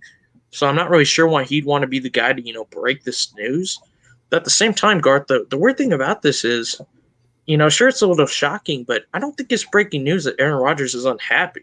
I think we've heard about this on and off, for years now. Sure, it fades away and all that, but we've known for a long time he's not exactly the happiest camper, Garth. They've done a lot of things that have kind of irritated him. Now, does he want out? I think this is the most attention we've ever seen around it. But him being unhappy, I don't think is news. It's just news. Will he actually finally leave? And I don't know what you think about that, Garth. I just, there's so much around it. And obviously he's unhappy. He said he might even retire. I just can't see it. But at the same time, and I'll close with this, I never saw Tom Brady leaving the Patriots either. And yet he did, and he won a Super Bowl with Tampa Bay. So absolutely no one knows what's going to happen. No one knows. Right, and Aaron Rodgers, still is under contract. So, as we said, it is a little bit different than Favre. He would have to be traded. And I do believe it's kind of similar to Julio, where if they do wait later on into the league year, it's less of a cap hit for them. All I'll say is if he does get traded, I really, really strongly hope that he does not go to the Broncos, because the last thing I need is another top-tier quarterback in the AFC West to make things harder for the Chargers. But yeah, like I said, Noah, there really isn't any strong reasoning behind it. I just kind of have a gut feeling that he's one way or another is going to end up in Green Bay. And I just, like you said, it's not breaking news that he's been unhappy, disgruntled. I think that actually, before LaFleur came in there, I feel like he was kind of in a similar position to this, and then he came in and, revamped the offense a little bit. They started having, much better offensive production. I think that kind of settled things down again now, and I think that they're kind of just, they're coming off a very heartbreaking year where Rodgers had a MVP caliber season, obviously won it. They thought that they had a pretty good shot at going to the Super Bowl, and they were looking good for a while there in Green Bay, and then they kind of just fell apart to the Bucs. And I feel like that kind of that flares tempers in the locker room. That creates a little bit of division if you let it. And then just the fact that they don't draft the offensive weapons for this guy like ever. I mean, don't get me wrong, he has some very, very good offensive weapons, but it seems like they're like, nah, you don't need anybody else. We don't need to draft a premier wide receiver or anything like that. I feel like part of this is just, obviously news and sports reporting and all that, people want to make absurd claims. We all know Stephen A. Smith and Skip Bayless and all them. Obviously these guys say absolutely ludicrous things for reactions and views. And, I feel like Adam Schefter probably felt like, hey, I got to get this story out before somebody else does, and I miss out on, all the mainstream media coverage on it and the attention and all that kind of stuff. I'm gonna, like you said, no, I'm just kind of gonna sit back and, watch how this unfolds and just pray and hope that he doesn't go to the Denver Broncos. Yeah, as you should, because if that team, with all the problems got Aaron Rodgers, they'd probably be an instant playoff team. So I don't blame you there, but it's interesting, Garth. Like you said, they haven't drafted a lot of weapons. When I think in the past few years, I think, the best weapons, obviously Devontae Adams. I think, Jordan Nelson, Randall Cobb, and Greg Jennings. These weren't guys, Garth, that they drafted very high. They were players that were drafted a little bit later and then turned out to actually be very good players. And I think the problem with the Packers, Garth, and, Ted Thompson, rest in peace, obviously he died this year. But the thing with him was he never signed free agents, like big free agents at all. I think the biggest one he signed on offense I can think of is Martellus Bennett, which did not work out for him, unfortunately. But he never signed free agents. He never, other than when they signed that offseason where they signed guys like Zadarius Smith and Preston Smith, he never really signed to fix the defense either. That team had a lot of problems that I think, Aaron Rodgers helped to cover up a lot of that because obviously he's a phenomenal quarterback and all that. But I think you're right. I think he's been unsettled for quite a few years. Maybe, like I said, maybe Jordan Love was the breaking point, but I think, Adam Schefter, like you said, I think he just wanted to be the first to break this kind of thing. Obviously it's not news that he's disgruntled, but it is news that he might actually want to leave. I don't see him leaving, but like I said, you just don't know. Yeah, it's one of those things where we're just going to have to wait and see exactly what happens. Obviously take everything you guys are seeing on social media with a grain of salt because, I will say that sports reporting, they do try to be as unbiased as possible and give us pretty solid facts. But, as we all know, obviously they need to get reactions. They need to get us viewing them, to help them make their income. So obviously there's going to be outlandish things or things that aren't entirely true or exaggerated a little bit. So take everything with a little bit of grain of salt. And like Noah said, I see it tough that he leaves. It's kind of one of those things that I got to see it happen before I believe it. But, with that said, Noah, I'm going to go ahead and wrap us up here. I got to get up sadly tomorrow morning early, but, I just want to say thank you to everybody that tuned in tonight. We had a lot of comments come in tonight, so that was really awesome. We love reacting to you guys. There was also, a couple new faces in here that looks like on my end, they're commenting from YouTube. So that's pretty cool. Now we got some guys tuning in from YouTube tonight. That might be a first. I know we've had Twitter in here before, but that's the first time I've seen YouTube. But, like I said, we plan on getting to some NHL tonight. Unfortunately, we're almost 2 hours in, and, I really got to get myself to bed. But next week, the season will have concluded. We'll have postseason coming up. We'll know seeding, all that kind of stuff. Maybe we can get Brian on with us, Noah, or somebody else, that really likes hockey. We'll kind of do like an NHL playoff special. But yeah, really good show, Noah. As always, I loved having you on here. I think we did a really good, analysis and coverage of, as much of the draft as we could. Obviously, it would take hours upon hours to go over every single pick and every single round. But, I think we got it. We did a good job tonight with what we were able to cover. Absolutely, man. And, I just want to say it was a lot of fun to actually be on that draft show for round 2 and 3. That was a lot of fun to do as well. It was a lot of fun to review the picks as well. But now the draft is done, free agency is over. There's going to be a bit of a lull in the NFL for a while until we get to the actual season. But like you said, next week, NHL playoffs start. And my Penguins have been red hot the past few months, man. Surging up to first in division. I'm gonna be very interested to see if they can hold that. Like you told me a few nights ago, the Lightning are in a fight for their division as well. The Panthers, they're making it tough, a lot tougher than I think anyone really expected. And, we saw how great the playoffs were last year in that COVID season. So I think this one's going to be great as well. But, yeah, I mean, definitely we got to get a guy like Brian on potentially for a playoff review because that's going to be really fun. Yeah, it actually, it looks like the Hurricanes are going to take that number 1 seed, Noah. I'm pretty sure it's numerically impossible for us to get by them. I just hope that we stay above the Panthers for that 2 seed. But yeah, obviously really excited. As we talked about a little bit before on the show, it is going to be a different postseason for us. There's different possibilities of matchups this year with the COVID season and how they did the divisions. So really, really excited. Hopefully we can defend our championship. Unfortunately, we don't have Stamkos or Kuch, and I haven't really heard anything on him, but we'll talk more about that next week, as I said, when we get into some NHL. Thank you guys again for tuning in. Thank you, Noah, for being on here. Really looking forward to next week. We'll get on here. We'll talk some NHL, as the NFL is, as Noah said, going to die down for a little bit. But yeah, thank you guys for tuning in. Hope everybody enjoyed the show tonight. As always, we're here every Friday night, right around 9 o'clock. Don't forget to tune in next week, especially if you're a big fan of NHL. Thank you guys and have a good weekend. See you guys. Have a great day.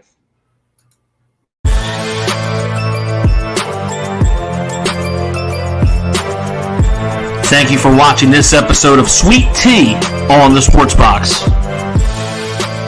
Please remember to follow us on all of our social media outlets. On Facebook at Sportsbox Show, Twitter at Sportsbox Show, Instagram at The Sportsbox Show. Find us on YouTube and join Outside the Box, our Facebook sports discussion group. The Sports Box is brought to you by our sponsor, Showcase Sports in Hamilton. Showcase Sports for the elite athlete. And also our friends over at CrowdPlay. Download the free CrowdPlay app today and use promo code THEBOX at sign up for 10 free points. Thank you for joining us.